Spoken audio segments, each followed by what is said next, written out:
আজকে বাজার থেকে নিয়ে এসেছিল কাতলা মাছ। তো কাতলা মাছ দেখে ভাবলাম কি রান্না করব, সর্ষে কাতলা নাকি দই কাতলা। তারপর ভাবলাম না, কাতলা কালিয়াই করা যাক। যেমন ভাবা তেমন কাজ, বসিয়ে দিলাম রান্না।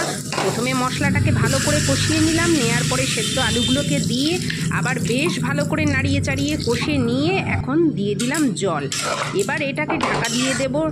ঢাকনা এবার খুলে দেখছি ঝোলটা ফুটে উঠেছে। এবার এক এক করে মাছগুলো দিয়ে দেব। আর মাছের সাইজগুলো যদি একটু বড় বড় হয়, কাতলা কালিয়া বলো আর দই কাতলা বলো, সবটাই ভালো লাগে। আর মাছগুলো বেশ টাটকা ছিল। তো দেখো এখন ঝোলের মধ্যে আমি এক এক করে সব মাছগুলো দিয়ে দিচ্ছি। দেওয়ার পরে আবার এটাকে একটু নেড়ে চেড়ে ঢাকা দিয়ে দেব। দেওয়ার পরে তারপরে নামানোর আগে একটু গরম মশলা দিয়ে নামিয়ে নেব। তো দেখো ঝোল ফুটে উঠেছে, এইবার ঢাকনাটা খুলে দিলাম। এবার গরম মশলা দিয়ে এবার নামিয়ে নেব। তো কেমন হয়েছে দেখতে অবশ্যই কমেন্ট করে জানিও, আর ভালো লাগলে একটা লাইক করে দিও।